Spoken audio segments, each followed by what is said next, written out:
নমস্কাৰ।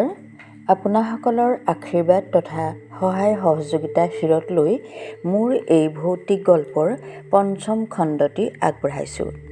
আপোনাসকলৰ ওচৰত মোৰ বিনম্ৰ অনুৰোধ, মোৰ এই গল্পটি ভাল লাগিলে লাইক কৰিব, কমেণ্ট কৰিব, বন্ধুবৰ্গৰ মাজত শ্বেয়াৰ কৰিব আৰু ছাবস্ক্ৰাইব কৰিবলৈ নাপাহৰিব। তদুপৰি কাষতে থকা বেল আইকনটো চুই দিব যাতে সকলোতকৈ আগত আপোনাৰ মোবাইলত শুনিবলৈ পায়। ধন্যবাদ। আজিৰ পৰা প্ৰায় কেইবছৰমান আগৰ কথা। এটা ট্ৰেইনিং কোৰ্ছ কৰিবৰ বাবে মই এক পাহাৰীয়া ঠাইলৈ যাব লগা হৈছিল। সোমবাৰৰ পৰা ক্লাছসমূহ আৰম্ভ হ'ব, গতিকে এটা দিন আগত ৰাখি মই শনিবাৰে ৰাতিয়ে যাবলৈ ল'লোঁ। বাছেৰে গোটেই ৰাতিটো যোৱাৰ পিছত ৰাতিপুৱা ঠিক 4:30মান বজাত মোৰ গন্তব্যস্থান পালোগৈ। মোক য'ত থাকিবলৈ দিয়া হৈছিল ঠাইটুকুৰা বিচাৰোঁতে মোৰ বেছি দেৰি নালাগিল। ডিপাৰ্টমেণ্টৰ অৰ্ডাৰটো আৰু আইডেণ্টিটি কাৰ্ডখন দেখুওৱাৰ লগে লগে গেটৰ ছিকিউৰিটিয়ে মোক আগবঢ়াই লৈ গ'ল। চকীদাৰে ৰুমৰ তলাটো খুলি দিলে আৰু তেওঁ গ'লগৈ। 10খন বিচনাযুক্ত 2টা কোঠা, বেছ আহল বহল। মোৰ মনটো বৰ ভাল লাগিল। ৰুমৰ ভিতৰৰ কাৰুকাৰ্যবিলাক বেছ চকুত লগা। সকলো যাৱতীয় সা-সুবিধা ভিতৰতে আছে। মোৰ লগৰবিলাক আহিলে আৰু বেছি ভাল লাগিব। অলপ গৰম পৰিছে। বাথৰুমলৈ গৈ গাটোত পানী দুমগমান ঢালিছিলোঁহে মাত্ৰ ভিতৰত কিবা এটা খটংকৈ পৰাৰ শব্দ শুনা গ'ল। আকৌ অনুমান কৰিলোঁ কোনোবাই যেন খোজকাঢ়ি ঘূৰি ফুৰিছে। বিশেষ গুৰুত্ব নিদি লৰালৰিকৈ কাপোৰকেইটা সলাই ল'লোঁ। চুলিকেইডাল ফণিয়াই লওঁ বুলি ফণিখন বিচাৰি বেগটোত হাতখন ভৰাইছোঁহে মাত্ৰ তেনেতে আনটো ৰুমৰ পৰা এজনী ধুনীয়া ছোৱালী ওলাই আহি কাষৰ বিচনাখনতে ধেপেচকৈ বহি পৰিল। তাই মোলৈ ৰ লাগি চাই আছিল। এচাটি ঠাণ্ডা বতাহে ৰুমৰ পৰ্দাবিলাক কঁপাই তুলিলে। মই উচপ খাই উঠিলোঁ। তোমাৰ ঘৰ ক'ত? প্ৰথমে ময়ে আৰম্ভ কৰিলোঁ। মোৰ কথাৰ কোনো উত্তৰ নিদি তাই ক'লে, আজি মই নাথাকোঁ। ওচৰৰ গাঁওখনত মোৰ কাম আছে। কালিলৈ কোনোবা সংগঠনে পথ বন্ধৰ ঘোষণা কৰিছে, গতিকে আমাৰ লগৰবোৰ আহিব নোৱাৰিব চাগে। তুমি আজি অকলেই থাকা, কিন্তু সাৱধানে থাকিবা। কালিলৈ হোষ্টেলৰ ৰান্ধনীকেইটা যেতিয়া 4 বজাত বজাৰলৈ ওলাই যাব, তেতিয়া মই আহিম। তুমি মোক এটা ডাঙৰ সহায় কৰি দিব লাগিব। কথাষাৰ কৈয়ে ছোৱালীজনী ওলাই গ'ল। মোৰ মনত বহুতো প্ৰশ্নৰ উদয় হ'ল। ৰুমটোৰ দৰজাখন মই ভিতৰৰ পৰা মাৰি থৈছিলোঁ। তাই তেনেহ'লে কেনেকৈ ৰুমত সোমাল? দ্বিতীয়তে, যাওঁতেতো তাই খোলা দুৱাৰেৰে ওলাই গ'ল। তেনেহ'লে দৰজাখন কোনে খুলিলে? কথাষাৰ ভাবি ভাবি মই ডাইনিং হলৰ ফালে আগবাঢ়িলোঁ। ডাইনিং হলৰ দৰজাখন কিদৰে খুলিব লাগে তাত সংকেত দিয়া আছিল। মই নীলা ৰঙৰ বুটামটো টিপি দিলোঁ আৰু দৰজাখন খোল খালে। ভিতৰত খোৱাবস্তুবিলাক পৰিপাটিকৈ সজোৱা আছিল। মই যোৱাৰ লগে লগে খিৰিকীৰ সিপাৰৰ পৰা প্ৰায় 20-21 বছৰীয়া ল'ৰা এটাই ক'লে, বাইদেউ, কিবা দৰকাৰ হ'লে সৌ বেলটো টিপি দিব।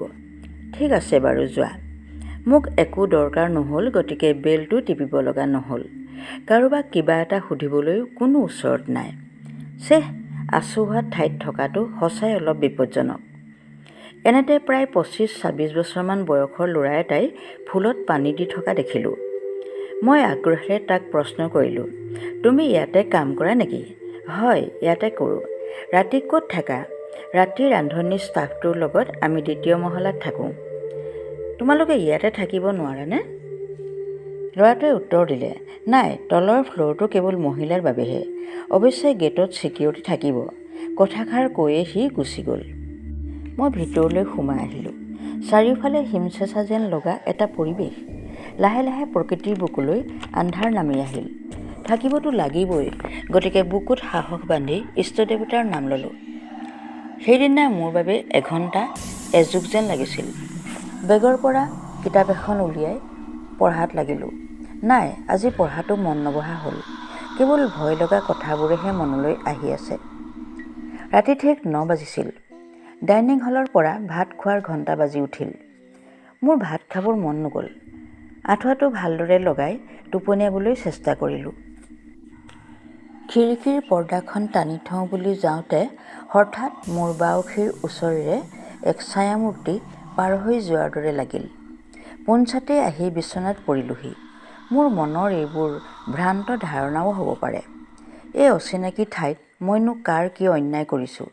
ভগৱানে যি কৰে ভালৰ অৰ্থে কৰে, গতিকে ভগৱানৰ নাম লৈ বিচনাত দীঘল দিলোঁ। ৰাতি তেতিয়া কেইটা বাজিছিল ক'ব নোৱাৰোঁ। টেবুলত থকা ঘড়ীটো চাবলৈ ভয় লাগিছিল। সোঁফালৰ খিৰিকীখনৰ পৰা এক বিকট চিঞৰ ভাহি আহিল, মোক বচোৱা, মোক বচোৱা। ৰাতি শুবৰ পৰত ৰুমৰ লাইটটো জ্বলাই থৈছিলোঁ। ভয়ে ভয়ে চিচাৰ ডাঙৰ খিৰিকীখনলৈ চালোঁ। আবেলি ৰুমত লগ পোৱা ছোৱালীজনীয়ে মোৰ ফালে লাগি চাই আছে। ভয়ত মোৰ মুখৰ পৰা মাত নোলোৱা হ'ল।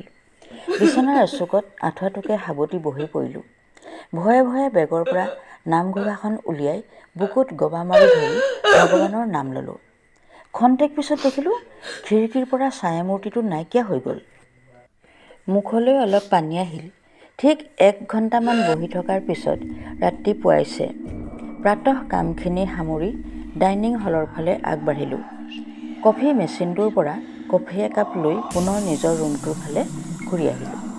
ৰাতি হৈ যোৱা ঘটনাবিলাক মনত ভাহিয়ে আছিল। কাৰোবাক সুধিবলৈ কাকো দেখাই নাপালোঁ। ছিকিউৰিটিজনকে সুধিম বুলি ভাবি থাকোঁতেই কালি অহা ছোৱালীজনী হঠাৎ ওলালহি। ভয়ত মুখত কি ওলাইছে ক'ব নোৱাৰোঁ। তুমি?